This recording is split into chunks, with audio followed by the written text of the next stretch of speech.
অভ্যাসে পরিণত হয়ে গেছে। আবার তো কিছু মানুষ আছে জবাব না দেওয়াটাই ফ্যাশন মনে করে, ঠিক না? কষ্ট পাইতেছেন বাজান? এটা আমাদের খারাপ একটা দিক। সাউন্ডটাকে একটু ক্লিয়ার করে, আওয়াজ বাড়াই দেন। দুই রকম সাউন্ড। আমাদের সমাজে আমি আলোচনা একটু পরে ঢুকি, একটা কথা খুব গুরুত্বপূর্ণ মনে আসছে তাই বলে নিই, না হলে জেহান থেকে চলে যাবে। অধিকাংশ মানুষ গুনাহের চাইতে গুনাহটাকে হালকা করার কারণে বেশি ধরাশায়ী হবে।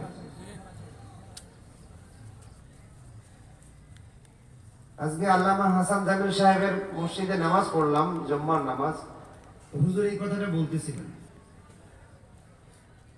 অধিকাংশ মানুষ গুনাহ করি আমরা না জেনে, আল্লাহ পাক তওবা করলে মাফ করতে পারেন, কিন্তু গুনাহটাকে যারা হালকা মনে করে কিছুই হবে না, ব্যাপার না, এই ব্যক্তি কিয়ামতের ময়দানে বেশি ধরাশায়ী হবে এবং জাহান্নামের মধ্যে পড়বে।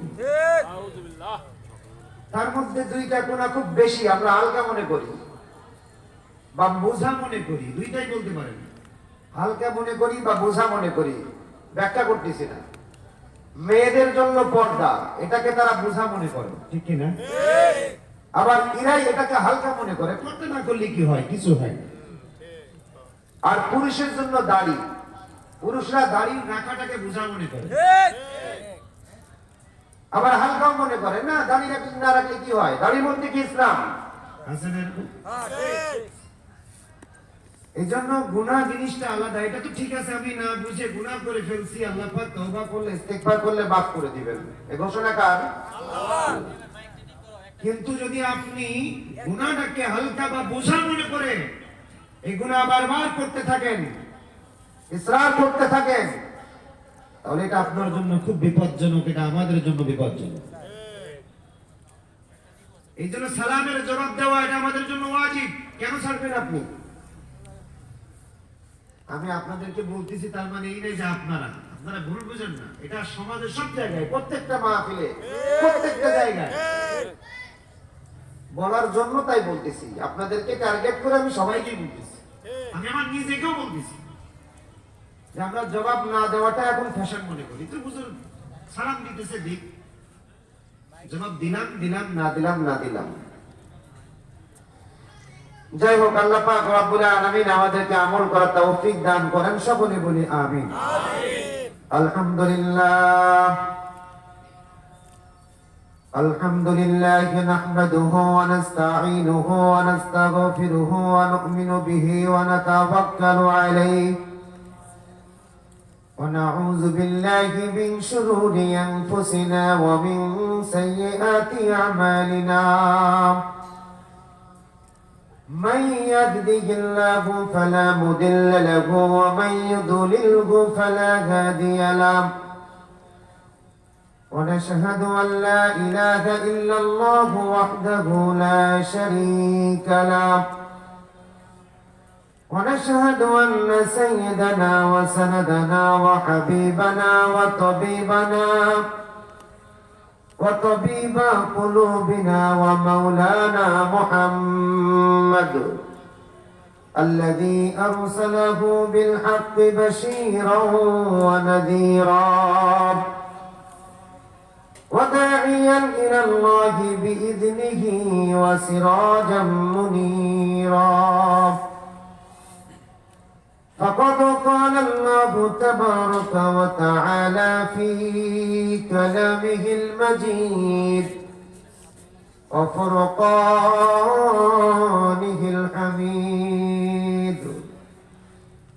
أعوذ بالله من الشيطان الرجيم. بسم الله الرحمن الرحيم. يا أيها الذين آمنوا اتقوا الله وكونوا مع الصادقين. وقال تعالى ولو أن أهل القرى آمنوا واتقوا لفتحنا عليهم بركات من السماء إن الله وملائكته يصلون على النبي يا أيها الذين آمنوا صلوا عليه وسلموا تسليما درود إبراهيم بوري اللهم صل على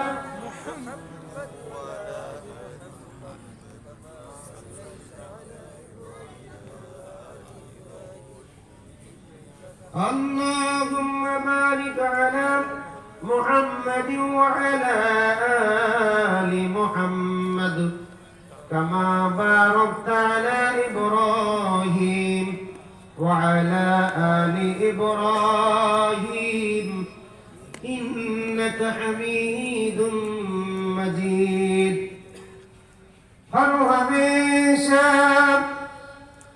देने को तैयार है हर हमेशा देने को तैयार है जो न मांगे उससे बेजार है बलगल उलाबी कमालिह كشف الدجى بجماله حسنت جميع خصاله صلوا عليه وعاله توحيدي की अमानत सीनों में गई हमारा आसान की मिटाना नामो निशान हमारा ला इलाहा इल्लल्लाह ज़बान खुले सब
ربنا يا ربنا ربنا يا ربنا ربنا يا ربنا ربنا يا ربنا ربنا يا ربنا ربنا يا ربنا ربنا يا ربنا ربنا يا ربنا ربنا يا ربنا ربنا يا ربنا ربنا يا ربنا ربنا يا ربنا لا إله إلا الله الله الله الله لا إله إلا الله الله الله الله إلا الله إلا الله الله الله الله إلا الله إلا الله الله الله الله لا إله إلا الله الله الله الله لا إله إلا الله الله الله الله الحمد لله আহমদ আলী মুন্সি দারুস সালাম কওমি মহিলা মাদ্রাসা উদ্যোগে আয়োজিত তৃতীয় বার্ষিকী 2 দিন ব্যাপী বিশাল ওয়াজ মাহফিলের সম্মানিত শ্রদ্ধাভাজন সভাপতি জনাব আলহাজ মোহাম্মদ ইরশাদুল ইসলাম শফিক ভাই, সভাপতি অত্র মাদ্রাসা। ভাইদের সাথে কথা বলতেছিলাম, অত্যন্ত ভালো মানুষ। আল্লাহ পাক তাকে দ্বীনের জন্য কবুল করুন, সকলে বলে আমিন। আজকের এই মাহফিলের সম্মানিত প্রধান মেহমান পীরে কামেল আলহাজ হযরত মাওলানা মুফতি মাহমুদ হাসান সাহেব, শাইখুল হাদিস জামিয়া ইসলামিয়া কওমিয়া হাফিজউদ্দিন মাদ্রাসা। আজকের এই মাহফিলের সম্মানিত বিশেষ বক্তা হযরত মাওলানা সুলতান মাহমুদ সাহেব, ইমাম ও খতিব লোহাই বাজার জামে মসজিদ, ও হযরত মাওলানা মুফতি মিজানুর রহমান নোমানী সাহেব, মুহাদ্দিস জামিয়া ইলমুল ইলাহ সোসাইটি মিরপুর ঢাকা। আজকের এই মাহফিলের সম্মানিত প্রধান অতিথি জনাব আলহাজ মোহাম্মদ আব্দুল বাতেন সরকার, চেয়ারম্যান তেলিহাটি ইউনিয়ন পরিষদ, এবং বিশেষ অতিথি জনাব আলহাজ মোহাম্মদ আব্দুল সত্তার আবুল, সাবেক সাধারণ সম্পাদক তেলিহাটি ইউনিয়ন আওয়ামী লীগ, ও জনাব আলহাজ মোহাম্মদ নাজমুল হুদা, বিশিষ্ট ব্যবসায়ী হামিম গ্রুপ। এছাড়া উপস্থিত জাতির সর্বকালের সর্বযুগের সর্বশ্রেষ্ঠ সন্তান, সকল আউলিয়াদের আওলাদ নায়েব রাসূল, পথহারা পথভোলা, দিশেহারা, লাঞ্ছিত, বঞ্চিত, নির্যাতিত, নিষ্পেষিত, নিপীড়িত, পদদলিত, মানবতার একমাত্র মুক্তির দিশারি হযরত উলামায়ে কেরাম। সামনে উপস্থিত অত্র এলাকা থেকে আগত বৈবিধ্য বয়োজ্যেষ্ঠ জ্ঞানবৃদ্ধ, দাড়ি পাকা পিতৃ সমতুল্য মুরব্বিয়ানি গ্রাম, হৃদয়ের স্পন্দন খালি তারিখের যোগ্য উত্তরসূরি, জিন্দাদের মর্দে মুজাহিদ তারঙ্গের প্রতীক, সম্মানিত তরুণ যুবক ভাইয়েরা, স্নেহের কচি কাঁচা অনুজ, পর্দার অন্তরের অবস্থানরতা সতী সদবা, সর্বগুণে গুণান্বিতা আমার মা ও বোনেরা, এবং এই মাহফিলকে কেন্দ্র করে আশেপাশে দায়িত্বরত কর্তব্যরত বাংলাদেশ সরকারের গোয়েন্দা বিভাগের ইন্টেলিজেন্স ব্রাঞ্চের সদস্যবৃন্দ, দেশ মাতৃকার স্বাধীনতার সার্বভৌমত্বের অখণ্ডতার অস্তিত্ব রক্ষার অতন্দ্র প্রহরী বাংলাদেশ সরকারের পুলিশ বাহিনীর সম্মানিত সদস্যবৃন্দ, সবাইকে অন্তরন্তস্থল থেকে আন্তরিক মোবারকবাদ ও শুভেচ্ছা জ্ঞাপন করছি। সর্বপ্রথম মালিকের দরবারে শুকরিয়া আদায় করি যে মহান রব্বুল আলামিন আপনাকে আমাকে দুনিয়াবি সমস্ত রকম কাজকর্ম থেকে জুদা করে, মুক্ত করে, মেহেরবানি করে, মহব্বত করে, ভালোবেসে এই জান্নাতের বাগান তথা কোরআন সুন্নাহর মজলিসে আসবার এবং বসবার ব্যবস্থা করে দিয়েছেন। সেই মহান মালিকের দরবারে হৃদয়ের সবটুকু আবেগ আর অনুভূতি উজাড় করে দিয়ে শুকরিয়া আদায় করি। সবাই জবান খুলে বলি আলহামদুলিল্লাহ। এরকম জবাব দিবেন আওয়াজ দিয়ে। মুসলমানের আওয়াজ এটা অত্যন্ত জরুরি, কারণ মুসলমান যতদিন আওয়াজ বন্ধ করে ফেলছে ততদিন থেকে মুসলমানের মাথার উপরে নাস্তিক গুলা নাচানাচি করতেছে। এই জন্য আওয়াজ দিতে হবে, যখন আওয়াজ দেওয়ার দরকার তখন আওয়াজ দিতে হবে, যখন কান্দার দরকার তখন চোখ দিয়ে পানি বের করতে হবে, যখন হুঙ্কার দেওয়ার দরকার তখন তেজদীপ্ত কণ্ঠে উচ্চস্বরে হুঙ্কার দিতে হবে। কথা বলেন ঠিক কিনা? কারণ ইসলাম প্রতিষ্ঠিত হয়েছে শুধু দয়ার সাগরের কারণে না, ইসলাম প্রতিষ্ঠিত হওয়ার জন্য আবু বকরের মতো দয়ার শরীর মানুষ দরকার, ঠিক তদ্রূপ ভাবে ওমর ইবনে খাত্তাবের মতো সত্য দুর্বল মানুষের প্রয়োজন ছিল। কথা বলেন ঠিক কিনা? এই জন্য জবান খুলতে হবে। আজকে জবান বন্ধ করে দেওয়ার কারণে আজকে আলেমদের শুধু নয়, মুসলমানদের উপরে নির্যাতনের স্টিম রোলার আমরা দেখতে পাই মাঝে মাঝে। কথা বলেন ঠিক কিনা? আজকে যদি মুসলমান আগের সেই তারিক বিন জিয়াদের মতো হয়, আবার যদি মুসলমান হুসাইন আহমদ মাদানির মতো হুঙ্কারে দেয়, আবার যদি মুসলমান ওমর ইবনে খাত্তাবের মতো হুঙ্কারে দেয়, আবার যদি মুসলমান মুহাম্মদ ইবনে কাসিমের মতো হুঙ্কারে দেয়, আল্লাহর কসম করে বলি বাংলার জমিনে একজন নাস্তিক মুরতাদ মুসলমানের চোখের দিকে তাকিয়ে কথা বলবার সাহস রাখে না। কথা বলেন ঠিক কিনা? জবানটাকে বের করতে হবে। পারবেন না ইনশাআল্লাহ? আল্লাহ পাক তৌফিক দান করুন, সকলে বলি আমিন। তো আল্লাহ রাব্বুল আলামিন এই মজলিসে আপনাকে আমাকে এনেছেন, এটা দুনিয়ার মধ্যে যত এলাকার যত বান্দা আছেন, অনেকে আছে দেখবেন এখন স্টার জলসা দিয়ে বাংলাদেশ ব্যস্ত আছে, আছে না? বাড়ির পাশে মাহফিল হচ্ছে কোরআনুল কারীমের মাহফিল। আসবে তো দূরের কথা, আকর্ষণটাও ফিল করে না। অথচ 1400 বছর পূর্বে কাফের মুশরিকদের দিনের মধ্যেও কোরআনুল কারীমের আকর্ষণ ছিল, ঠিক কিনা? যদি তাই না হবে তাহলে রাসূলের কণ্ঠে কোরআন শোনার জন্য আবু জাহেল, উতবা, সাইবা কেন তার ঘরের কোণে গিয়ে পড়ে থাকবে? কি দরকার ছিল? আবু জাহেল, উতবা, সাইবাদের মতো মানুষগুলা আল্লাহ রাসূলের ঘরের কোণে গিয়ে পড়ে থাকতেন রাতের অন্ধকারে। রাসূল কখন কোরআন তেলাওয়াত করবে শোনার জন্য। আল্লাহু আকবার। আর এখন মুসলমান ঘরের সন্তান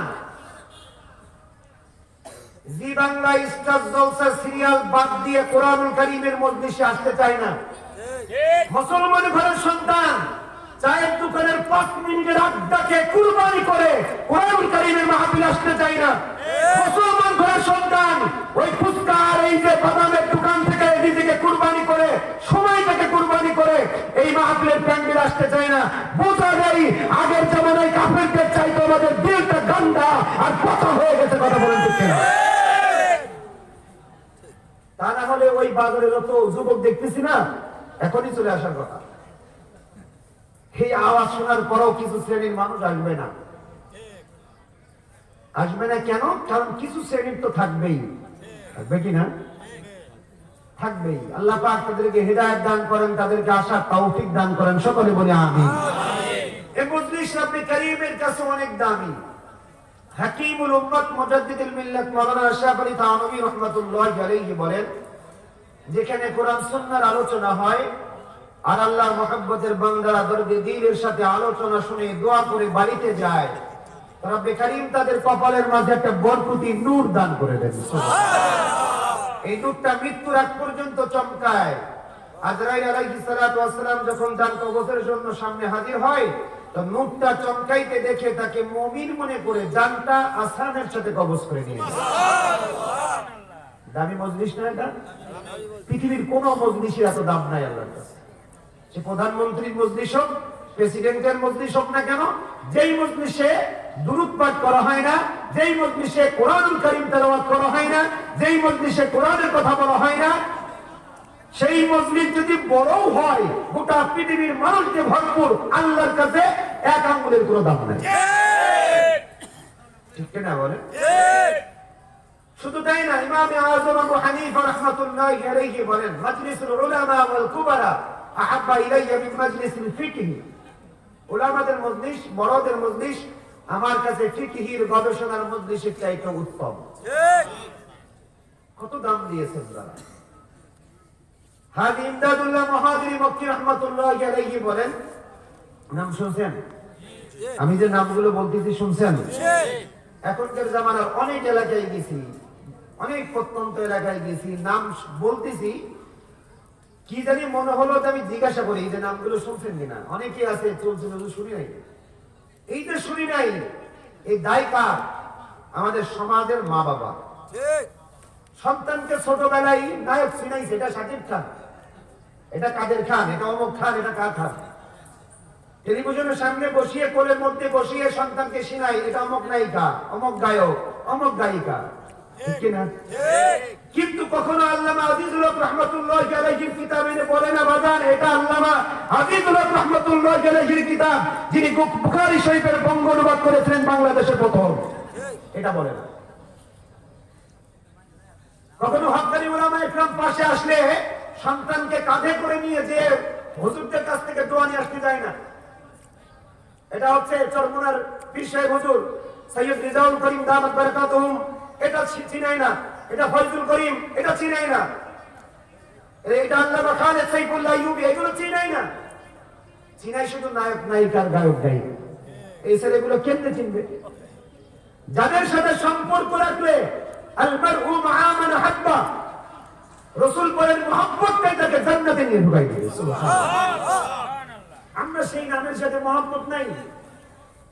আর যেই নামের সাথে মহব্বত রাখলে জাহান্নামে যাওয়া যায়, সেই নামের সাথে এতটাই মহব্বত, এখানে যদি একটু বিমান দিয়ে ল্যান্ডিং করে তো সেলফি তোলার বাহানায় এই এলাকা ভরপুর হয়ে যাবে। ঠিক না? যাই হোক, এই মজলিসটা রব্বে কারীমের কাছে অনেক দামি।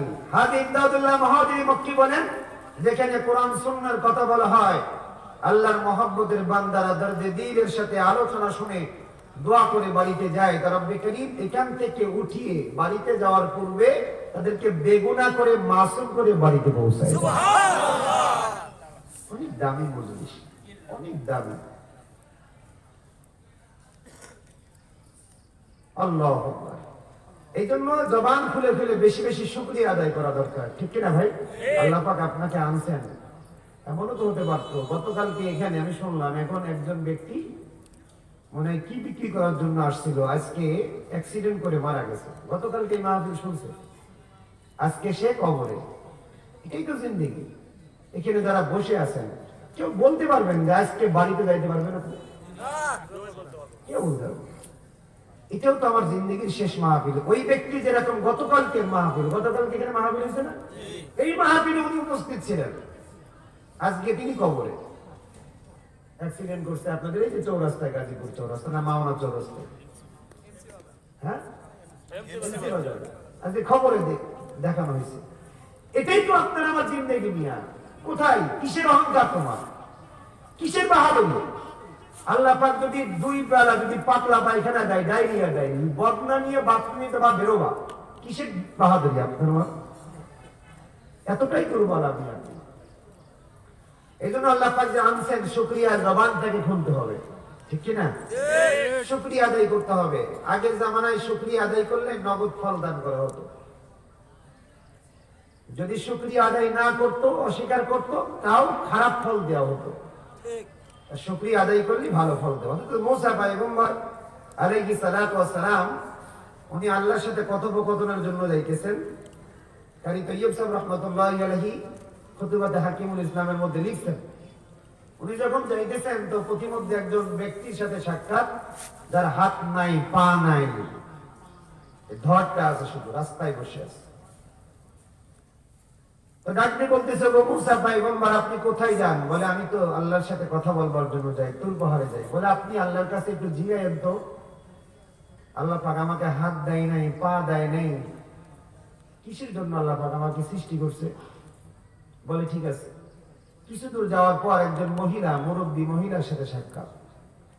বলে আপনি আল্লাহর সাথে কথোপকথনের জন্য যাইতেছেন, তো আল্লাহকে একটু জিজ্ঞাসেন তো, আল্লাহ পাক তো আমাকে কোনো সম্পদ দেয় নাই, শুধু না খেয়ে মরি, কোন আমল করলে, কি কাজ করলে সম্পদ বেড়ে যাবে? বলে ঠিক আছে। আবার কিছু দূর যাওয়ার পর আর একজন ব্যক্তির সাথে সাক্ষাৎ। উনি বলতেছে যে আপনি একটু জিজ্ঞেস আসবেন যে আল্লাহর কাছে যে আপনি কোন আমল করলে আল্লাহ পাক আমার এত সম্পদ দান করছেন যে সম্পদ গুলো কমে যায়।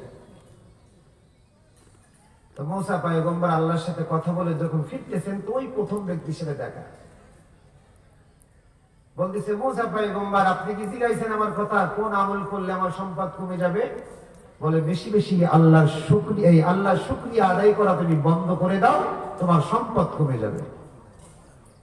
বলছে না, যে আল্লাহ কোটি কোটি মানুষের মধ্যে আমাকে ভুলে নাই, আমাকে সম্মান দিছে, আমাকে সম্পদ দান করছে, সেই আল্লাহকে আমি কেমনে ভুলে যাব? না, আমি শুকরিয়া আদায় করা বন্ধ করতে পারবো না। তো উনি শুকরিয়া আদায় করতে করতে বাড়িতে চলে গেছে। তো হাকিমুল ইসলাম কারি তৈয়ব সাহেব রাহমাতুল্লাহি আলাইহি লিখেন যে বাড়িতে যে দেখেন যে ভিন্ন জায়গা থেকে তার জন্য আল্লাহ পাক কিছু সম্পদের ব্যবস্থা করে দিয়েছে, নগদ ফল দান করতেন।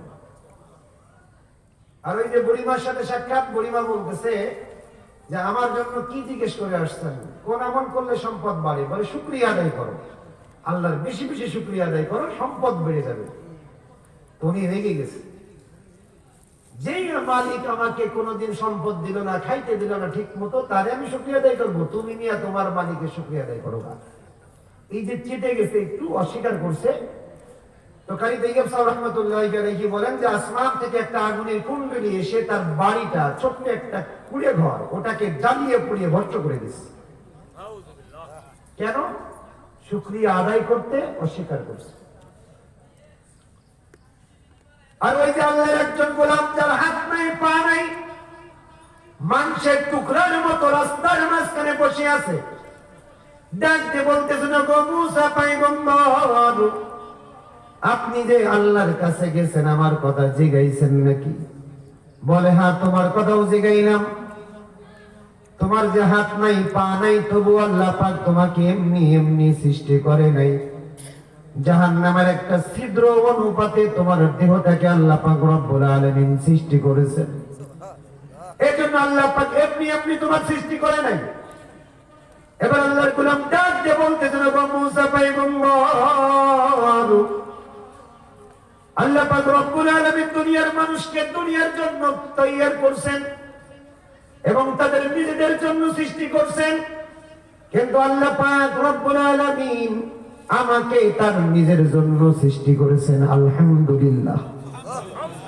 যখন কিনা আলহামদুলিল্লাহ বলেছেন, তো সাথে সাথে কারি তৈয়ব সাহেব রাহমাতুল্লাহি আলাইহি বলেন, সাথে সাথে আল্লাহ পাক রব্বুল আলামিন তার দেহ থেকে হাত পা গজিয়ে তাকে দাঁড়ানোর ব্যবস্থা করে দিয়েছে। সুবহানাল্লাহ। শুকরিয়া আদায় করছেন, নগদ ফল দান করছেন। এই বিধান যদি এই জামানায় থাকতো, শতকরা 99 না 1999 জন আমরা আল্লাহর কাছে ধরাশায়ী হতাম। আমরা শুকরিয়া আদায় করি না। তাই যদি হতো, এই যে করোনার প্রথম যে ঢেউ, এই প্রথম ঢেউয়ে করোনার সময় আমরা কি পরিমাণ ভীত সন্ত্রস্ত ছিলাম।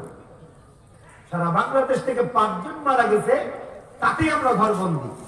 আর এখন প্রতিদিন মারা যাইতেছে কতজন? 20-25 জন, 15 জন, তাও বাইরে। তার মানে ভয়টা কমে গেছে না আমাদের? কথা বলে, ভয় কমে গেছে। ওই সময় কি পরিমাণ তওবা করছেন একটু মনে করে দেখেন। আমার এলাকা ঝিনাইদহ শহরের কথা বলতেছি, জানি না আপনাদের এলাকার কি অবস্থা। আমার এলাকায় প্রত্যেকটা অলিতে গলিতে মাইক দিয়ে কোরআন তেলাওয়াত আর ইসলামী সঙ্গীত ছাড়া কিছুই বাজে না। প্রায় 1 থেকে 2 মাস কোরআন তেলাওয়াত আর ইসলামী সঙ্গীত, গজল, হাম, নাচ। যদি কোনো বাড়ির থেকে গানের আওয়াজ আসতে, তো পাশের বাড়ির ফিরাদের মানুষগুলা তার উপরে চড়াও হয়েছে, নিয়ে গান বাজাইতেছ কেন? ভীতি কাজ করছে একটা, ঠিক না ভাই? কোন সময় না জানি আল্লাহ পাক আমাকে নিয়ে যায়, এই যে একটা ভীতি আমার ভিতরে কাজ করছে। কিন্তু যখন একটু সুস্থতার মুখ আমরা দেখছি, ওই সময় কিন্তু তওবা করছি, আল্লাহ আর জিন্দেগিতে খারাপ আকাম কুকাম করবো না, মাফ করে দাও, এবারের মতো আমাদেরকে বাঁচায় দাও। কত রকমের তওবা আমরা করছি। যখন কিনা আবার স্বাভাবিক হয়ে গেছে, আবার যা তাই আবার সে আগের মতোই ঘুষের মাধ্যমে কলমের খোঁচা দিয়ে ঘুষ নিতেছি, আগের মতোই সুদের কারবারিতে লিপ্ত, আগের মতোই ওজনে কম দিতেছি, আগের মতো ব্যবসার মধ্যে আমরা 2 নম্বরই করতেছি। আছে কি নেই? ফিরে এসেছে।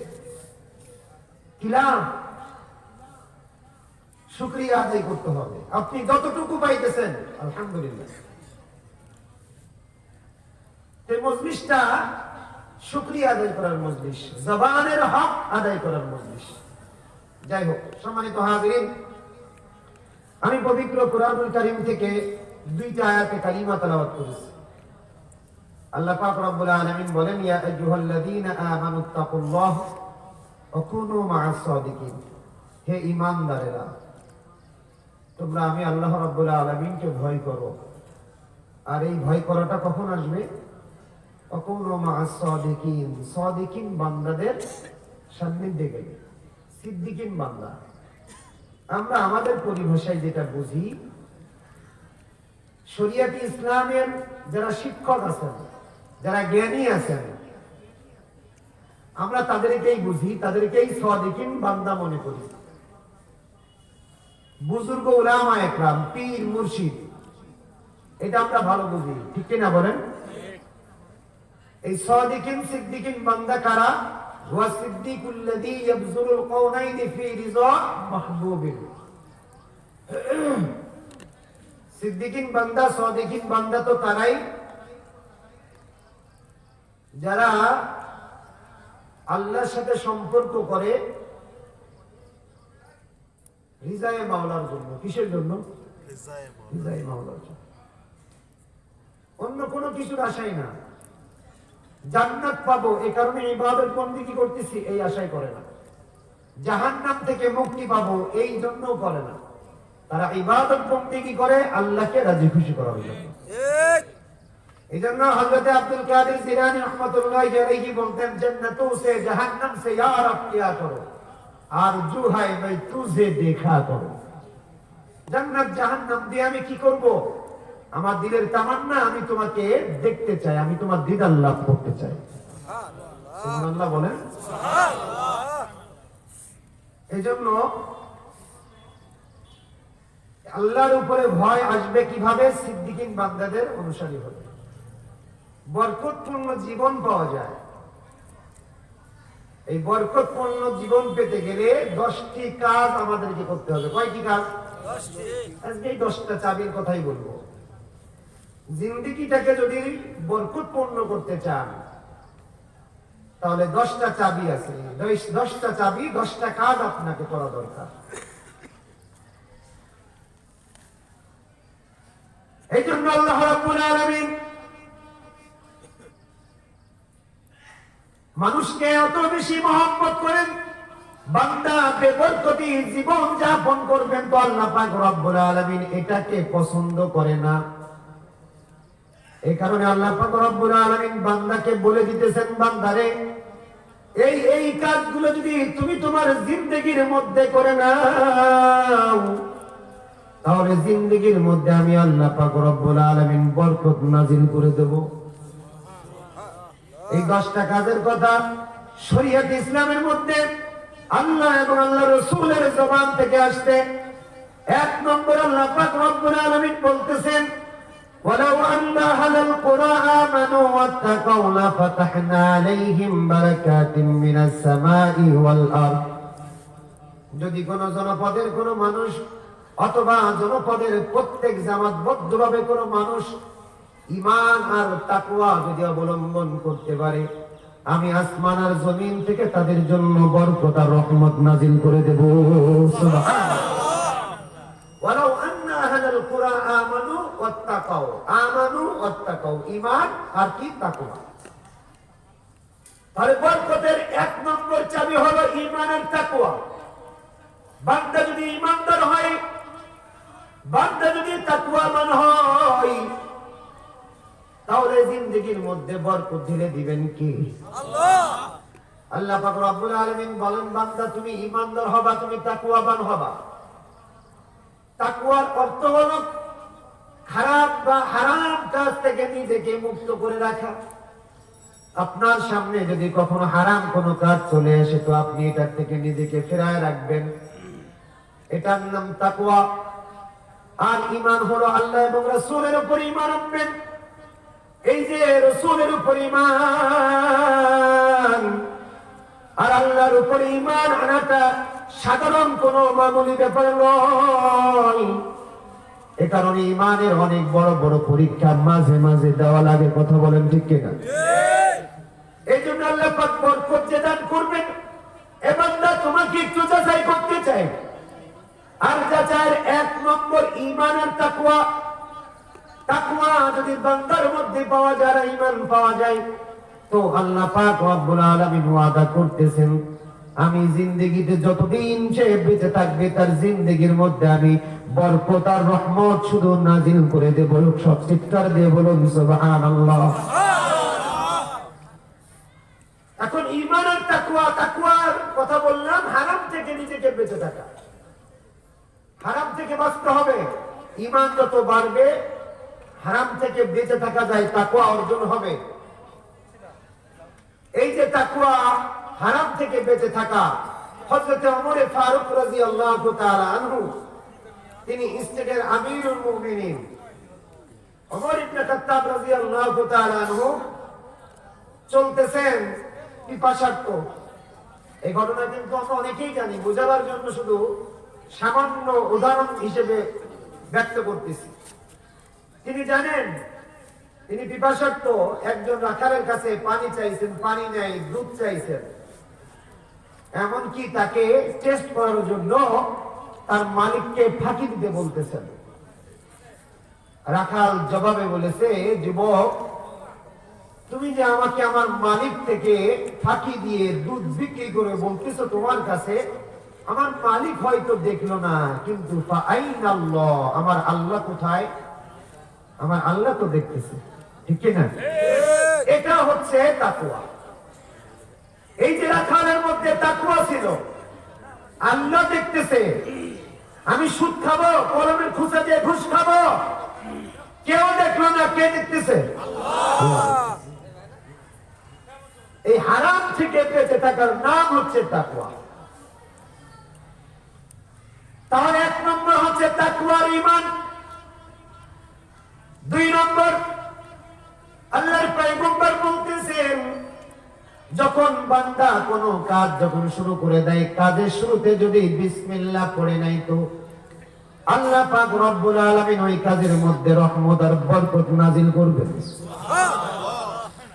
শুধু কি তাই? আল্লাহর পয়গম্বর বলেন একটি হাদিসের মধ্যে, যখন তোমরা খানাও খাইতে বসবা তখনও খানার শুরুতে বিসমিল্লাহ পড়বা, কারণ খানার মধ্যে শয়তান তোমাদেরকে ওয়াসওয়াসা দিতে থাকে। যখন বিসমিল্লাহ পড়ে খানা শুরু করে দিবা তো তখন ওই শয়তান থেকে আল্লাহ পাক রব্বুল আলামিন হেফাজত করবেন। সুবহানাল্লাহ। তাহলে বিসমিল্লাহ পড়া যে কোনো কাজের শুরুতে, এটা হচ্ছে বরকতের চাবি, বরকতের চাবি। 2 নম্বর বিসমিল্লাহ পড়া। খুতুবাতে জুলফিকারের মধ্যে হযরতে জুলফিকার আলী নকশবন্দি দাওয়াত বরকতুল আলী একটা ঘটনা উল্লেখ করেন। কষ্ট পাইতেছেন? একজন মহিলা প্রত্যেক কাজের শুরুতে বিসমিল্লাহ পড়তেন, প্রত্যেক কাজের শুরুতে। তো স্বামী খুব বিরক্ত হয়ে গেছে, প্রতিটা কাজ যে কাজ শুরু করেন বিসমিল্লাহ। স্বামী খুব বিরক্ত। স্বামী একদিন চিন্তা করতেছে একটু টাইট দেওয়া দরকার। স্বামী একদিন কিছু অর্থ প্যাকেট করে বিবিকে দিয়ে বলতেছে, বিবি এটা রেখে দাও, কয়েকদিন পরে আবার যখন চাইবো দিবা। বিবি রাখছেন, একটা সিন্দুকের মধ্যে রাখছেন, সিন্দুকের চাবিটা কোথায় রাখছেন সবকিছুতে বিসমিল্লাহ করছেন। নিছেন তো বিসমিল্লাহ, সিন্দুক খুলছেন তো বিসমিল্লাহ, সিন্দুকের মধ্যে রাখছেন তো বিসমিল্লাহ, আবার তালা লাগাইছেন বিসমিল্লাহ, চাবিটা তাকের উপরে রাখতেছেন, তাও কি পড়তেছে? স্বামী দেখতেছে তাকের উপরে কোথায় চাবিটা আছে। এবার স্বামী 2 দিন পর ওই তাকের ওখান থেকে চাবি নিয়ে নিজে নিজে খুলে টাকার বক্সটা নিয়ে বাড়িতে উঠানে একটা কুয়া ছিল, কুয়ার মধ্যে ফেলে দিচ্ছে। এবার স্বামী 2 দিন পর ডাক দিয়ে বলতেছিলেন, প্রাণের বিবি আমার, গত কয়েকদিন পূর্বে তোমার কাছে আমি কিছু অর্থ দিয়েছিলাম, ওই অর্থটা এখন আমার কাছে দাও, আমার কিছু প্রয়োজন। বিবি এবার নিশ্চিন্তে ভাবে তাকের কাছে চলে গিয়ে বিসমিল্লাহ বলে তাকের উপর থেকে চাবিটা নিয়েছেন, সিন্দুকের সামনে গিয়েছেন, সিন্দুক খুলতেছেন তা বলতেছেন বিসমিল্লাহ। সিন্দুক খুলে যখন হাত দিতেছেন অন্ধকার সিন্দুকের মধ্যে, তখনও বলতেছেন বিসমিল্লাহ। এদিকে আল্লাহ পাক রব্বুল আলামিন জিবরিল আমিন আলাইহিস সালাতু ওয়াস সালামকে ডাক দিয়ে যেন বলতেছেন, জিবরাইল, আমার বান্দী প্রত্যেকটা কাজের শুরুতে বিসমিল্লাহ বলে আমার নাম নাই, আমার বান্দী প্রত্যেকটা কাজ সুন্দরভাবে সমাধা করে দেয়। আজকেও যদি আমার বান্দী আমার নাম নেওয়ার পর যদি তার তাকের মধ্যে টাকাটা না পায়, তাহলে আমার ইজ্জত থাকে না। যা যা ওই কুয়ার ভিতর থেকে টাকার থলিটা নিয়ে সিন্দুকের মধ্যে রেখে আয়। আমার বান্দী যখন টাকা তোলার সময় বিসমিল্লাহ বলে হাত দিবে, টাকার থলিটা যেন সিন্দুকের মধ্যে পেয়ে যায়। বিবি আবার চাবি দিয়ে খুলছেন তো বলছেন বিসমিল্লাহ। আবার যখন হাতটা অন্ধকারের মধ্যে সিন্দুকের মধ্যে রাখছেন তো বলছেন বিসমিল্লাহ। তো দেখতে পাইলেন যেই জায়গায় টাকার থলিটা ছিল হুবহু ওই জায়গায় ওই রকম ভাবে টাকার থলিটা সিন্দুকের মধ্যে রয়ে গিয়েছে। সুবহানাল্লাহ। বিসমিল্লাহ বরকত, বরকত কে দিবেন? আল্লাহ। প্রত্যেকটা কাজের মধ্যে আপনি ব্যবসা করতে যাবেন, প্রত্যেকটা কাজের শুরুতে বিসমিল্লাহ পড়েন। ব্যবসায় যাইতেছেন, ঘর থেকে বের হইতেছেন, বিসমিল্লাহ পড়া শুরু করে ঘর থেকে বের হন। কোন কাজ শুরু করবেন, বিসমিল্লাহ পড়েন, বরকত দিয়ে দিবেন, আল্লাহ বরকত দিবেন। আল্লাহর কথা মিথ্যা না, রাসূলের কথা মিথ্যা না। বাজার ঠিক কিনা বলেন? আমাদের কাছে মনে হয় যে মিথ্যা। কেন মনে হয় জানেন? কারণ আমরা তো সবসময় মিথ্যার মধ্যেই ডুবে আছি। এই জন্য কোনো কথা আর ভালো সত্য মনে হয় না, সবই মিথ্যা মনে হয়।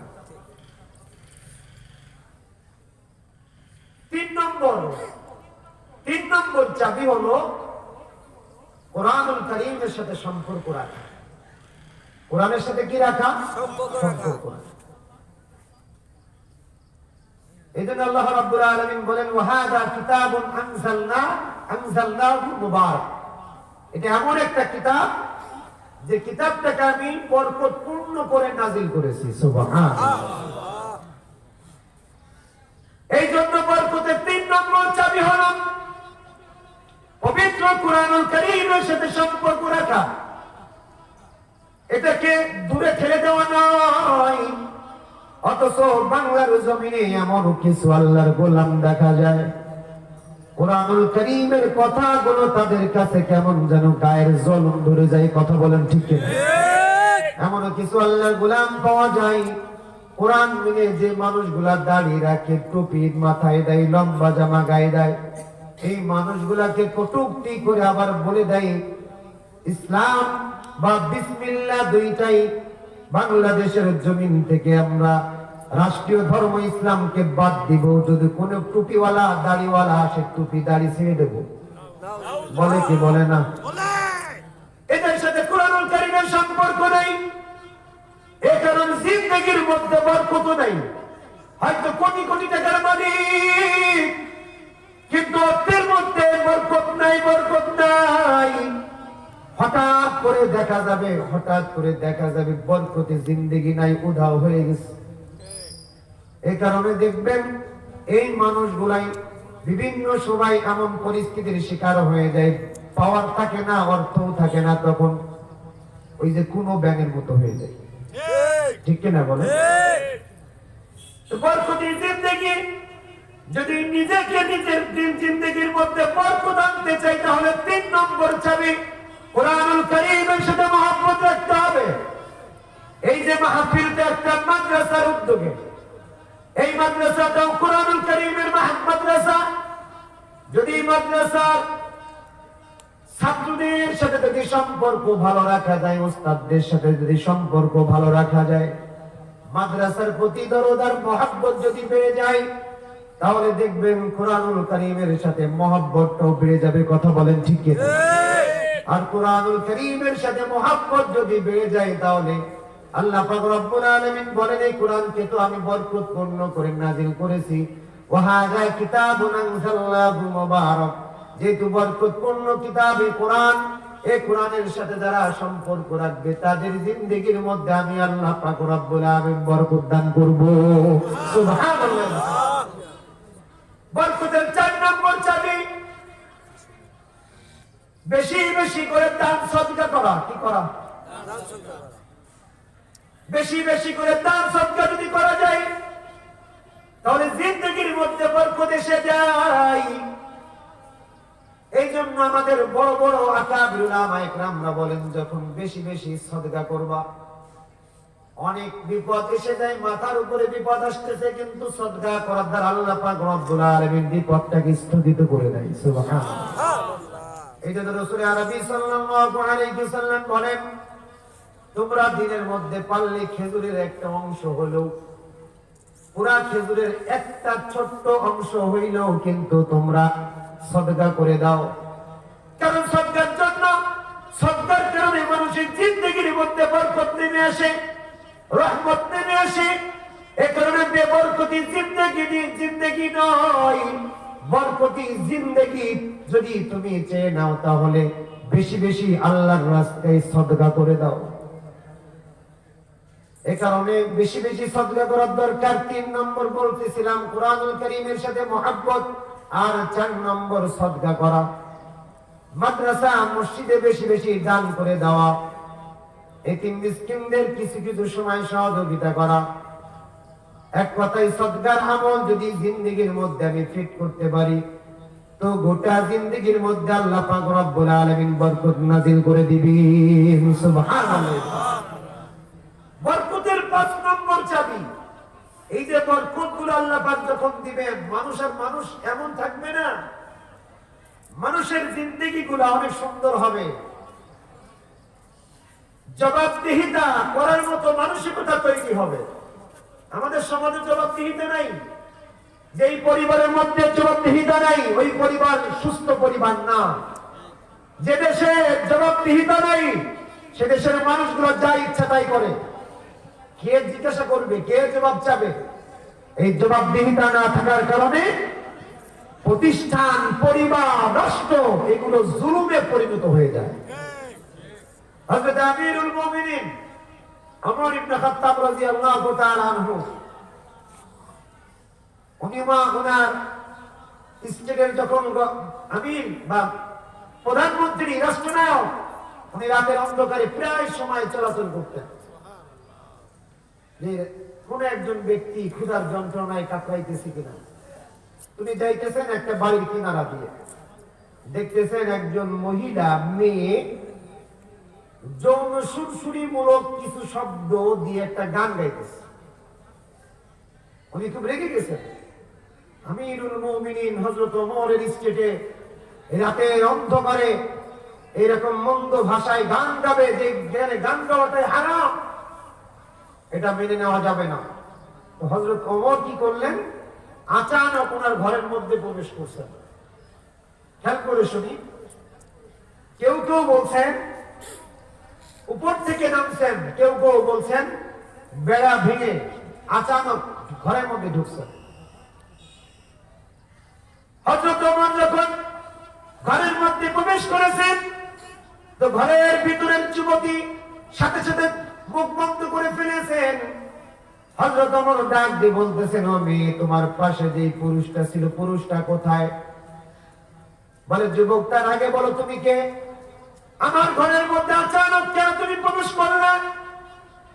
তোমার নাম কি, কি তোমার পরিচয়?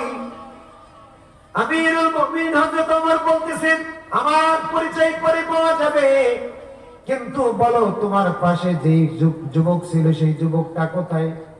বলে, না, আমার পাশে তো কোনো যুবক নাই, আমি এমনি এই গানটা গেয়ে গিয়ে আমি নিজের শান্তি পাবার জন্য আমি গানটা গাইতেছি। হযরত ওমর এবার ডাক দিয়ে বলতেছেন, কেন, তোমার কি সমস্যা? কেন তুমি গান গাইলা? কুরআনুল কারীমের একটি আইন তুমি অমান্য করেছো, ভঙ্গ করেছো। আমিরুল মুমিনিন হযরত ওমরের স্টেটের একজন নাগরিক হিসেবে তুমি কোরআনের আইনকে অমান্য করেছো। আগামীকাল সকালবেলা আমি ওমরের দরবারে গিয়ে তোমার বিরুদ্ধে কিন্তু আমি আসামির কাঠগড়ায় দাঁড় করায় নালিশ করব। এবার মেয়েটাকে বলতেছেন, যুবক, আমি তো কোরআনুল কারীমের একটি আয়াত অমান্য করলাম, তাই তুমি আমাকে আসামির কাঠগড়ায় তুমি আমাকে দাঁড় করাই দিবা। কিন্তু তুমি কি জানো, তুমি আমার ঘরে প্রবেশ করলে কোরআনুল কারীমের চারটা আইন অমান্য করেছো। হযরত ওমর থ খেয়ে গেছেন, কি আমি আইন অমান্য করলাম? বলে, মেয়ে, আমি কোরআনুল কারীমের কোন কোন আইন অমান্য করলাম? মেয়ে এবার ডাক দিয়ে বলতেছেন, যুবক, তুমি শুনে নাও, আল্লাহ পাক রব্বুল আলামিন আমাকে পবিত্র কোরআনুল কারীমের হাফেজা বানাইছেন। আলহামদুলিল্লাহ। পবিত্র কোরআনুল কারীমের সূরাতুল বাকারার 189 নম্বর আয়াতের মধ্যে আল্লাহ পাক রব্বুল আলামিন বলতেছেন, ওয়ালাইসাল বিররু বিআন তাতুল বুয়ুতা মিন যুহুরিহা ওয়ালাকিন্নাল বিররা মান ইত্তাকা ওয়াতুল বুয়ুতা মিন আবওয়াবিহা ওয়াত্তাকুল্লাহ ওয়াত্তাকুল্লাহা লাআল্লাকুম তুফলিহুন। আল্লাহ পাক রব্বুল আলামিন এই আয়াতের মধ্যে দুইটা আইনের কথা বলেছেন। যখন তোমরা ঘরের মধ্যে প্রবেশ করবা, তো তোমরা আচানক ভিন্ন কোন পথ দিয়ে ঘরের মধ্যে প্রবেশ করবে না, ভিন্ন পথে ঘরের মধ্যে প্রবেশ করবে না, এটা অনেক আইন। আর 2 নম্বর, যখন কিংবা কোন ঘরের মধ্যে তোমরা প্রবেশ করতে চাও, তাহলে সদর দরজা দিয়ে ঢুকতে হবে। কোন দরজা দিয়ে? 1 নম্বর সদর দরজা দিয়ে তোমাদেরকে ঢুকতে হবে, যদি তোমরা এটাকে গ্রহণ করে নেওয়ার সফল কাম হতে চাও।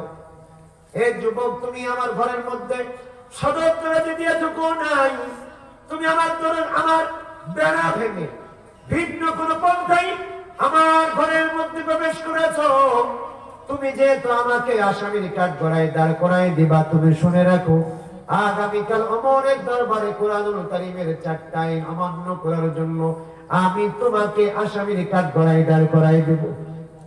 হযরত ওমর এবার ডাক দিয়ে বললেন, এ মেয়ে আর 2টা আইন অমান্য করলাম কোথায়? মেয়ে আমার ডাক দিয়ে বলতেছেন, হে যুবক, পবিত্র কোরআনুল কারীমের সূরা নূরের মধ্যে আল্লাহ পাক রব্বুল আলামিন বলে দিয়েছেন, ইয়া আইয়ুহাল্লাযীনা আমানু লা তাদখুলু বুয়ুতান গায়রা বুয়ুতিকুম হাত্তা তাস্তাহদিসু ওয়া তুসাল্লিমু আলা আহলিহা। এই আয়াতের মধ্যে আল্লাহ পাক ঈমানদারদেরকে ডাক দিয়ে বলতেছেন, এ আমার ঈমানদারেরা, তোমরা যখন নিজ গৃহ ব্যতীত অন্য কোন ঘরের মধ্যে প্রবেশ করতে চাও, অবশ্যই তোমরা 2টা কাজ করে তারপরে প্রবেশ করবা। 1 নম্বর, হাত্তা তাস্তানিসু, তোমরা ঘরের মানুষের কাছ থেকে অনুমতি নিবা। আর 2 নম্বর, ওয়া তুসাল্লিমু আলা আহলিহা, ঘরওয়ালাদেরকে সালাম প্রদান করবা।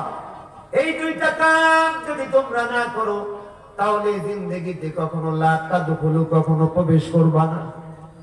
তুমি কখনো আমাকে সালাম দাও নাই, আবার তুমি আমার কাছ থেকে অনুমতি নাও নাই। যুবক, এই 4টা আইন তুমি অমান্য করলে, এই কারণে আগামীকাল ওমরের দরবারে গিয়ে আমি তোমার বিরুদ্ধে কিন্তু আসামির কাঠগড়ায় দাঁড় করায় দিব। হযরত ওমর কিন্তু এখন নিজেকে নত করেছেন। কেন বললাম? জবাবদিহিতামূলক অবস্থা যদি প্রত্যেক মানুষের কাছে এসে যায়, তাহলে দেখবেন রাষ্ট্রের নগণ্যতম একজন নাগরিকের কাছেও কিন্তু জবাবদিহি করা লাগে। কথা বলেন ঠিক কিনা? হযরত ওমর কোথায়, আর একজন সামান্য একজন মহিলা কোথায়? যখন কিনা এই আইনের কথাটাকে স্মরণ করায় দিয়েছেন, তো হযরত ওমর কিন্তু নত হয়ে গিয়েছেন, নিজেকে একেবারে সারেন্ডার করেছেন, নিজেকে আল্লাহর কাছে সমর্পিত করেছেন। কারণ তিনিও বুঝতে পারছেন যে আমি 4টা আইন অমান্য করলাম। এবার হযরত ওমর ডাক দিয়ে বলতেছেন, হে মেয়ে, তোমার কি পরিচয়? তুমি কে? তোমার পরিচয়টা আমাকে দাও। এবার মেয়ে ডাক দিয়ে বলতেছেন, যুবকরে, আমি হলাম আল্লাহর রাসূলের একজন জলিল কদর সাহাবী, হযরত আব্দুল্লাহ ইবনে সাদ রাদিয়াল্লাহু তাআলা আনহুর স্ত্রী। যখন আব্দুল্লাহ ইবনে সাদের সাথে আমার বিবাহ সম্পন্ন হয়, ওই মজলিসে যখন কবুল বলা আমরা শেষ করলাম, ওই সময় ওমরের পক্ষ থেকে একজন বৃদ্ধ, একজন সৈন্য চলে আসছে। আব্দুল্লাহ ইবনে সাদকে ডাক দিয়ে বলতেছেন, ও আব্দুল্লাহ ইবনে সাদ, এখনই ওমর ইবনে খাত্তাব তোমাকে ডাকতেছেন, কারণ রোমের বিরুদ্ধে জিহাদের ময়দানে তোমাকে সেনাপতির দায়িত্ব দেওয়া হয়েছে। এই মুহূর্তে তোমাকে ওমর ইবনে খাত্তাব ডাকতেছেন। আব্দুল্লাহ ইবনে সাদ সাথে সাথে কবুল বলা শেষ হয়ে গেছে, বিবাহ সম্পন্ন হয়ে গেছে। ওই অবস্থায় বিবিকে ডাক দিয়ে বলতেছে, প্রাণের বিবি আমার, জিহাদের ময়দানের ডাক এসে গেছে আমার, এই কারণে আমি আর ঘরের মধ্যে প্রবেশ করতে চাই না, তুমি আমার জন্য দোয়া করবা। বিবি এবার ভিতর থেকে ডাক দিয়ে বলতেছেন, প্রাণের স্বামী আমার, একটা বারের জন্য আপনি ঘরের মধ্যে প্রবেশ করে যান, আমি আপনার চেহারাটা দেখে দেখতে চাই। কারণ আপনি যদি জিহাদের ময়দানে শাহাদাত বরণ করেন, তাহলে কিয়ামতের ময়দানে আপনার চেহারা দেখে যেন আমি চিনে নিতে পারি। আল্লাহু আকবার। হযরত আব্দুল্লাহ ইবনে সাদ বললেন, প্রাণের বিবি আমার, যেই মালিক তোমার সাথে আমার বিবাহ সম্পন্ন করিয়ে দিয়েছেন, ওই মালিকের দিন কায়েমের জন্য আমি যদি জীবনটা দিয়ে দেই, কিয়ামতের ময়দানে ওই মালিক কিন্তু তোমার আমার পরিচয়টা ঘটিয়ে দিবেন। এর জন্য আর ঘরের মধ্যে এসে তোমাকে চেনানো লাগবে না। এই টেনশন তোমার নাই, টেনশন আমার মালিকের। কথা বলেন ঠিক কিনা? তুমি শুধু দোয়া করো, আমি চলে গেলাম। হে যুবক, ওই যে আমার স্বামী আমার কাছ থেকে চলে গিয়েছেন, চিঠি লিখেছেন 3 মাস পর বাড়িতে আসবো, তখন তোমার সাথে আমার সাক্ষাৎ হবে। কিন্তু 3 মাস পর আমাকে আবার চিঠি লিখলেন, হযরত ওমর অন্য একটি জিহাদের ময়দানে আমাকে পাঠিয়ে দিয়েছেন, আর 3 মাস পর আবার তোমার বাড়িতে তোমার সাথে সাক্ষাৎ করব। হে যুবক, আজকে 6 মাস অতিবাহিত হলো, আজকে আমার স্বামী চিঠি লিখছেন, আবার 3 মাসের জন্য অন্য একটি জিহাদের ময়দানে আমি চলে আসছি। 9 মাস পর একবারে তোমার সাথে আমার সাক্ষাৎ হবে। যুবক, তুমি বলো, যার স্বামী বিবাহ হয়ে গেছে কিন্তু 9 মাস পর্যন্ত কাছে আসে না, এই কারণে স্বামীর বিরহে ব্যতীত হয়ে আমি যৌবনে সুরসুরি মূলক ভাষা দিয়ে আমি গান গাইতেছিলাম আমার স্বামীকে কেন্দ্র করে। এটা যদি আমার ভুল হয় আর তোমার কাছে যদি অন্যায় হয়, তাহলে আগামীকাল তুমি আমাকে ওমর দরবারে নিবা, আসামির কাঠগড়ায় আমাকে দাঁড় করাবা। তাহলে তুমি শুনে রাখো, তুমি কুরআনুল কারীমের 4টি বিধান অমান্য করার কারণে আগামীকাল তোমাকেও আমি আসামির কাঠগড়ায় কিন্তু দাঁড় করাই দিব। আল্লাহু আকবার। সাধারণ নাগরিক, একজন সাধারণ নাগরিক, সে একজন রাষ্ট্রনায়কের বিরুদ্ধে কথা বলার যোগ্যতা রাখে, সাহস রাখে। এইরকম জবাবদিহিতামূলক রাষ্ট্র যতদিন পর্যন্ত না হবে ততদিন পর্যন্ত জুলুম আর নির্যাতনে চলবে। কথা বলেন ঠিক না বেশি? হযরত ওমর এবার চলে আসছেন, বাড়িতে চলে আসছেন। তার কন্যা সন্তান হযরতে হাফসা রাদিয়াল্লাহু তাআলাকে ডাক দিয়ে বলতেছেন, মা, বাবা হয়ে এমন একটা প্রশ্ন আমি তোর কাছে করতে চাই। হয়তো বাবা ভাই হিসেবে করাটা ঠিক না, কিন্তু আমার অত্যন্ত জরুরি। বলে, বাবা আপনি বলেন, কি প্রশ্ন করবেন? বলে, একজন মেয়ে অর্থাৎ স্ত্রী তার স্বামী ছাড়া কতদিন পর্যন্ত থাকতে পারে? হযরত হাফসা রাদিয়াল্লাহু তাআলা মাথাটা নিচ করে 4টা আঙ্গুল দেখাই দিয়েছেন। 4 মাস পর্যন্ত বেশিতে বেশি একটা স্ত্রী তার স্বামী ছাড়া থাকতে পারে। এ বাজান, যদি এই কথা বুঝে আসে তাহলে বলেন না, বাংলাদেশের জমিনে এমন অনেক যুবক পাওয়া যায় দুবাই থেকে বাড়িতে এসে 2 মাসের জন্য বিয়ে করে 10 বছরের জন্য দুবাই আছে কি নাই? যদি 4 মাসের বেশি যদি কোনো স্ত্রী তার স্বামী ছাড়া যদি থাকতে না পারে, যদি এর থেকে বেশি থাকে, তাহলে বুঝবেন সীমা লঙ্ঘন করেছে। নতুবা সে 4 মাসের বেশি থাকতে পারবে না। আর তা না হয় তা সে হয়তো বা অসুস্থ, এই কারণেই থাকছে, হয়তো সীমা লঙ্ঘন করছে, হয়তো গুনাহের কাজ করছে, আর তা না হয় নিজে অসুস্থ। এই 2টা কারণ ছাড়া 4 মাসের বেশি কোন স্ত্রী কখনো স্বামী ছাড়া থাকতে পারে না। এই কারণে দেখবেন বাংলাদেশে যে সমস্ত যুবকরা দুবাই, আবুধাবি আর মালয়েশিয়া, সৌদি আরব থাকে, বছরের পর বছর বাড়িতে এসে দেখতেছেন বউটা অন্যের সাথে পালিয়ে গেছে। এরপরে আপনি বউকে দোষ দিবেন। আমি তো বলি, বউর কোনো দোষ না, দোষটা তোমার। তুমি বিয়ে করে বাড়ি থেকে চলে গেছো 10 বছর, আর তোমার যুবতী একজন বউ ঘরের মধ্যে পড়ে আছে। এই যুবতী বউ 10 বছর পর্যন্ত স্বামীর স্পর্শ পায় নাই। আল্লাহ পাক রব্বুল আলামিন প্রত্যেকটা মানুষের জৈবিক চাহিদা দিয়েছে কি দেয় নাই? বাজার, এটা লজ্জার বিষয় না। প্রত্যেকটা মানুষকে আল্লাহ পাক রব্বুল আলামিন জৈবিক চাহিদা দিয়েছে। এই স্বামীগুলা সৌদি আরব আর দুবাই আর আবুধাবির মধ্যে বসে আছে 10 বছর পর্যন্ত, বাড়িতে এসে দেখতেছে বউ আরেকজনের সাথে প্রেম প্রীতিতে মশগুল। আমি তো বলি, বেটা তোর মতো বলদ আর পৃথিবীর জমিনে আর থাকতে পারে না। কথা বলেন ঠিক না? কি দরকার দুবাইতে যাওয়ার? বিয়ে করছিস, বাড়িতে থাক।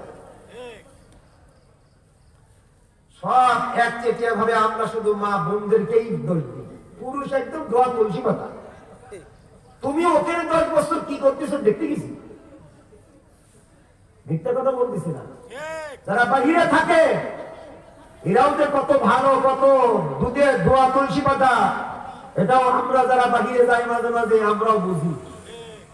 আমরা কথাগুলো শুনি, আশেপাশের মানুষদের কাছ থেকে শুনি যে কেমন জীবন যাপন করে। কেউ নাই, কে দেখবে?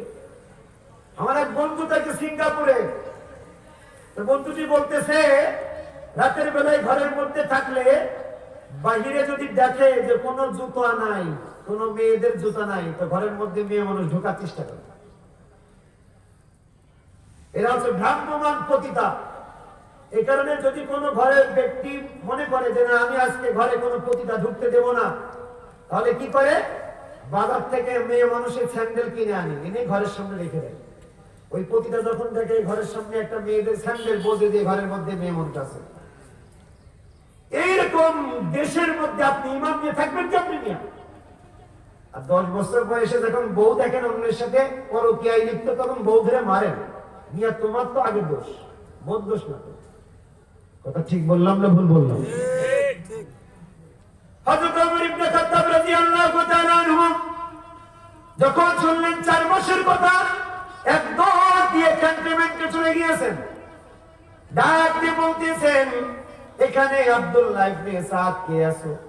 আব্দুল্লাহ ইবনে সাদ চলে আসছেন, ডাক দিয়ে বলতেছেন, তোমার বাড়ি কি অমুক জায়গায়? বলে হ্যাঁ।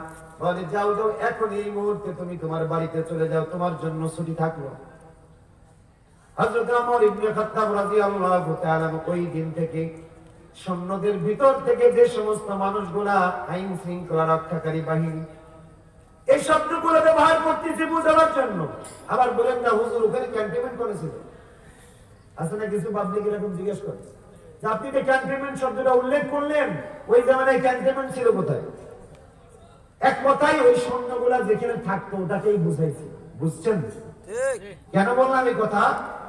গত সিজনে আমি এই বীর সরাই নামে একটা এলাকা আছে চট্টগ্রামে, এখানে আমি একটা কথা শব্দ উচ্চারণ করেছিলাম, স্বরাষ্ট্রমন্ত্রী ওমর ইবনে খাত্তাবের ব্যাপারে প্রধান বিচারপতি এবং স্বরাষ্ট্রমন্ত্রী এই শব্দগুলো ব্যবহার করছি। তো মাহফিল শেষে আমাকে জিজ্ঞাসা করতে, হুজুর ওই সময় বিচারপতি এগুলো কই ছিল? স্বরাষ্ট্রমন্ত্রী কই ছিল এগুলা? কত বড় বলদের বলদ! স্বরাষ্ট্রমন্ত্রী কাকে বলে? আইন শৃঙ্খলা রক্ষাকারী বাহিনীর সদস্যরা যার অধীনে কাজ করে তাকেই তো স্বরাষ্ট্রমন্ত্রী বলে। কথা বলেন ঠিক কিনা? আবার জিজ্ঞাসা করা কি আছে? তার মানে কিছু মানুষ থাকে বুঝে না, তাই আমি তাদের জন্য বললাম ক্যান্টনমেন্ট বলছে এই কারণে সৈন্যরা যেখানে থাকতেন সেই জায়গায় চলে গেছে। এবং সৈন্যদেরকে ডেকে বলতেছেন, প্রতি 3 মাস পর পর তোমাদের জন্য 15 দিনের ছুটি, আর প্রতি মাসে 3 দিন করে ছুটি। এখনো পর্যন্ত কিন্তু এই রকম সিলসিলা চলে আসছে। এখনো কিন্তু প্রতি মাসে 3 দিন করে আইন শৃঙ্খলা রক্ষাকারী বাহিনীদের জন্য সরকার থেকে 3 দিন করে ছুটি। আমি জানি না ওইটাকে ভেবেই দেওয়া হয়েছে কিনা জানি না, কিন্তু এখনো 3 দিন, মাসে 3 দিন ছুটি। দায়িত্ব যাদের যেই দায়িত্ব থাকে 3 দিন দায়িত্ব তাদেরকে রদ করে দেওয়া হয়, ছুটি দেওয়া হয়। এইটা জবাবদিহিতা, আমি যেটা বোঝাবার জন্য আমি ঘটনা উল্লেখ করলাম। জবাবদিহিতা নত হয়ে যাওয়া সাধারণ নাগরিকের কাছে এটা বরকতপূর্ণ জীবন না হলে, বরকতি জীবন না থাকলে এটা বোঝার উপলব্ধি করার কোনো সুযোগ থাকে না। তাহলে বলতেছিলাম 4 নম্বর সাদকা করা, 5 নম্বর আত্মীয়তার বন্ধন মজবুত করা, শক্ত করা। আল্লাহ রাসূল সাল্লাল্লাহু আলাইহি ওয়াসাল্লামের একটি হাদিসের একটি অংশের মধ্যে আছে অকাতিয়াতার রিহমি, আত্মীয়তার বন্ধন ছিন্ন হয়ে যাওয়ার আমল যখন দুনিয়ার মধ্যে শুরু হয়ে যাবে, হে মুমিন ওই সমাজে তুমি বেঁচে থেকো না, তুমি মরে যাও। মরে যাওয়ার কথা কেন বলছেন? বুঝাইছেন ওই সমাজটা তুমি আসতে দিও না, ওটাকে রদ করবে, ঠেকাবে। তাহলে অকাতিয়াতার রিহমি, আত্মীয়তার বন্ধন ছিন্ন হয়ে যাওয়ার আমল এটা দুনিয়ার মধ্যে আসতে দিবে না, রদ করবে। এই জন্য বরকতের 5 নম্বর চাবি আত্মীয়তার বন্ধন মজবুত করা, শক্ত করে নেওয়া। যদি কোন আল্লাহর গোলাম আত্মীয়তার বন্ধন যদি মজবুত করে চলে, তাহলে রব্বে কারীম জিন্দেগীর মধ্যে বরকত দান করে দিবেন। এবার 6 নম্বর বলতেছেন, 6 নম্বর বলতেছি, বরকতের 6 নম্বর চাবি হলো সকাল সকাল কাজের জন্য বের হয়ে যাওয়া ঘর থেকে। এই কারণে আল্লাহ পাক রব্বুল আলামিনের পয়গম্বর হাদিসের মধ্যে দোয়াও শিখাইছেন। তিনি আল্লাহর কাছে দোয়া করতেছেন, আল্লাহুম্মা বারিক লি উম্মতি ফি বুকরিহা, হে মালিক আমার উম্মতের জন্য সকাল বেলার মধ্যে তুমি বরকত দান করে দাও। আমার উম্মত যখন সকালবেলা সকাল সকাল যখন ঘর থেকে বের হয়ে যাবে, কাজের জন্য বের হবে, তো কাজের মধ্যে তুমি বরকত নাজিল করে দাও। অন্য একটি হাদিসের মধ্যে রাসূল বলেন, আমার উম্মতের জন্য সকাল বেলাকে বরকতপূর্ণ করে দেওয়া হয়েছে। সুবহানাল্লাহ। এই জন্য যদি কোনো বান্দা, যদি কোনো আল্লাহর গোলাম সকাল বেলা যদি বেশি বেশি সকাল করে করে ঘর থেকে বের হয়ে যায়, কাজের উদ্দেশ্য যদি বের হয়, আল্লাহ পাক রব্বুল আলামিন ওই দিন ওর কাজের মধ্যে বরকত দান করবেন, ব্যবসার মধ্যে বরকত দান করবেন, চাকরির মধ্যে বরকত দান করবেন। যে অন্য যোগাবার জন্য তিনি বের হয়েছেন, ওর মধ্যে আল্লাহ পাক রব্বুল আলামিন বরকত আর রহমত তিনি নাজিল করে দিবেন। সুবহানাল্লাহ। 6 নম্বর, বরকত দিবেন সকাল সকাল যদি ঘর থেকে বের হয়ে যায়। এবার 7 নম্বর, তাওয়াক্কুল করতে হবে কার উপরে? আল্লাহ। তাওয়াক্কুল করা আল্লাহর উপরে। আল্লাহর উপরে তাওয়াক্কুল করতে হবে, কোন কারোর উপরে না। দুনিয়াতে যতদিন চলাফেরা করবেন তাওয়াক্কুল করবেন আল্লাহর উপরে। আল্লাহ ছাড়া আমাকে কেউ কিছু দিতে পারে না। বাজার দুনিয়ার কেউ আপনাকে কিছু দেওয়ার ক্ষমতাই রাখে না। আপনি আল্লাহর উপরে ভরসা করবেন, পৃথিবীর সবকিছু আসান করে দিবেন আল্লাহ পাক আপনার জন্য। বরকতি জিন্দেগি দান করবেন আল্লাহ পাক আপনার জন্য। সবকিছুর ব্যাপারে কার উপরে তাওয়াক্কুল করবেন? আল্লাহ। আল্লাহর উপরে তাওয়াক্কুল করবেন, একমাত্র আল্লাহর উপরে। এই তাকওয়ার কিছু কিছু ক্ষেত্রে তাওয়াক্কুল করা, তাকওয়া, এই দুইটা কিছু কিছু ক্ষেত্রে মাঝে মাঝে সামঞ্জস্যতাপূর্ণ এসে যায়। হারাম কাজ থেকে নিজেকে বাঁচিয়ে রাখা তাকওয়ার ব্যাপার, আর ওই ক্ষেত্রে আল্লাহর উপরে ভরসা করা এটা তাওয়াক্কুলের ব্যাপার। ঠিক কিনা বলেন? তাওয়াক্কুল করতে হবে। 7 নম্বর, তাওয়াক্কুল করতে হবে আল্লাহর উপরে। আর 8 নম্বর হচ্ছে ইস্তিগফার করা, ইস্তিগফার বেশি বেশি করা। এই জন্য হযরত নূহ আলাইহিস সালাতু ওয়াস সালাম তাকে শিখানো হয়েছে, কোরআনুল কারীমের মধ্যে আসছে, ফাকুলতু ইস্তাগফিরু রাব্বাকুম ইন্নাহু কানা গফফারা। তুমি কি করো? তোমরা ইস্তিগফার করো। ফাকুলতু ইস্তাগফিরু রাব্বাকুম, তোমরা তোমাদের প্রতিপালকের কাছে ইস্তিগফার করো, তাওবা করো। ইন্নাহু কানা গফফারা, তোমাদের প্রতিপালক তিনি মেহেরবান, ক্ষমাশীল, দয়ালু, তিনি মাফ করে দিবেন। সুবহানাল্লাহ। ইস্তিগফার করতে হবে। দুনিয়াতে যত বড় গুনাহ হোক না কেন, ইস্তিগফার করলে আল্লাহ পাক মাফ করে দিবেন। হযরত ওমর ইবনে খাত্তাব রাদিয়াল্লাহু তাআলা আনহু পথ দিয়ে যাইতেছেন, তো একজন যুবকের সাথে সাক্ষাৎ। যুবকটা খুব কাঁদতেছে, কান্না এত বেশি কান্নাকাটি করতেছে যুবক যে কান্নার শেষ নাই। হযরত ওমর কাছে গিয়ে সালাম দিয়েছেন, বলতেছেন কি ব্যাপার, তুমি কাঁদতেছো কেন? বলে আমি এত বড় পাপী, এমন একটি গুনাহের কাজ করেছি যে গুনাহটা আল্লাহ পাক আমাকে মাফ করবে না। তো হযরত ওমর তাকে সাথে করে নিয়ে রাসূলের দরবারে নিয়ে গেছেন, দীর্ঘ আলোচনা। আল্লাহর পয়গম্বরের কাছে গিয়ে বললেন, ওগো আল্লাহর পয়গম্বর, একজন যুবক এসেছে, যে যুবকটা কান্নাকাটি করতেছে, বলতেছে ও অনেক বড় একটা গুনাহ করছে। আল্লাহর পয়গম্বর এবার ডাক দিয়ে বলতেছেন, ওগো ওমর ইবনে খাত্তাব, যাও না যুবকটাকে আমার সামনে আনো। যুবক যখন আল্লাহর পয়গম্বরের সামনে আসলেন, যুবককে ডাক দিয়ে আল্লাহর পয়গম্বর বলতেছেন, যুবক কেন কান্দো, কি হয়েছে তোমার? বলে আগো আল্লাহর পয়গম্বর, আমি এত বড় একটা গুনাহের কাজ করে ফেলেছি, আমি মনে হয় পাপী থেকেই হয়তোবা কবরের মধ্যে যাব। আল্লাহ পাক রব্বুল আলামিন আমাকে হয়তোবা মাফ করবেন না। আল্লাহর পয়গম্বর বলতেছে, তোমার গুনাহ কি আল্লাহর আরশ থেকেও কি বড়? বলে হ্যাঁ পয়গম্বর, আমার কাছে তো মনে হয় আল্লাহর আরশটাই তো আমার গুনাহটা অনেক বেশি বড়। আল্লাহর পয়গম্বর আবার ডাক দিয়ে বলেন, ওগো যুবক, তোমার গুনাহটা কি আল্লাহর কুরসির চাইতেও কি বড়? বলে হ্যাঁ, আমার তো মনে হয় আল্লাহর কুরসির চাইতেও বড়। আল্লাহর পয়গম্বর আবার বলেন, হে যুবক, তুমি যে গুনাহটা করছো ওই গুনাহ কি আসমান আর জমিনের চাইতেও কি বড়? বলে হ্যাঁ আল্লাহর পয়গম্বর, আমার কেন জানি মনে হয় আমি যে গুনাহটা করে ফেলেছি এই গুনাহটা আসমান আর জমিনের চাইতেও বড়। আল্লাহর পয়গম্বর এবার ডাক দিয়ে বলেন, তাহলে বলো তুমি কি গুনাহ করে ফেলেছো, আমি একটু তোমার এই গুনাহর কথাটা শুনতে চাই। যুবক এবার ডাক দিয়ে বলে, গো আল্লাহর পয়গম্বর, এই মদিনার জীবনে আমি একজন কাফন ছোড়া কাফন চোর, যে মানুষগুলো মৃত্যুবরণ করে রাতের অন্ধকারে তার কবরগুলো খুঁড়ে খুঁড়ে তার গায়ের থেকে কাফন চুরি করে এটাকে পরিচ্ছন্ন করে আবার মদিনার বাজারে আমি এটাকে বিক্রি করে দিয়ে আমি কাফন চোর। কিন্তু আল্লাহর পয়গম্বর 2 দিন আগের ঘটনা, এই মদিনার জমিন থেকে একজন সুন্দরী মহিলা, সুন্দরী একটা মেয়ে কয়েকদিন আগে ইন্তেকাল করেছে, যার নামটা এই মদিনার মানুষগুলো বলতো হুরে মদিনা। মদিনার মধ্যে সবচাইতে সুন্দরী আল্লাহর একজন বান্দি।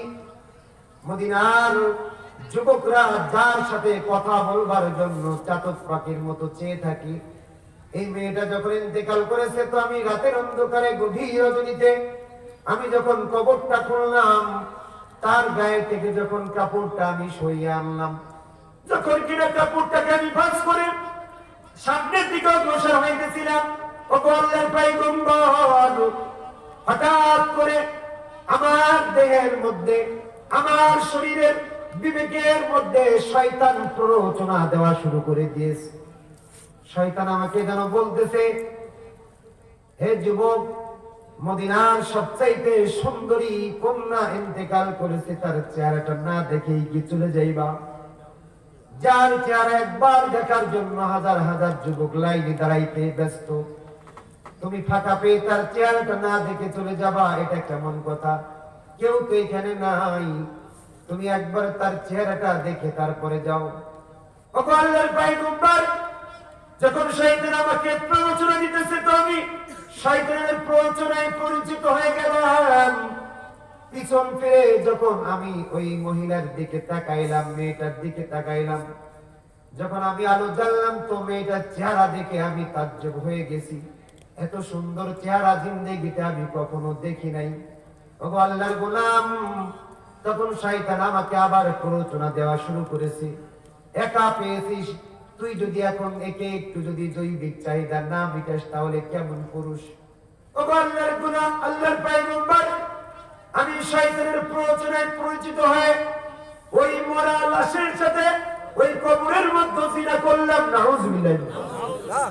আমি হুরে মদিনা নামক ওই মেয়েটার সাথে কবরের মধ্যে একটা লাশের সাথেও আমি জিনা করে ফেলেছি।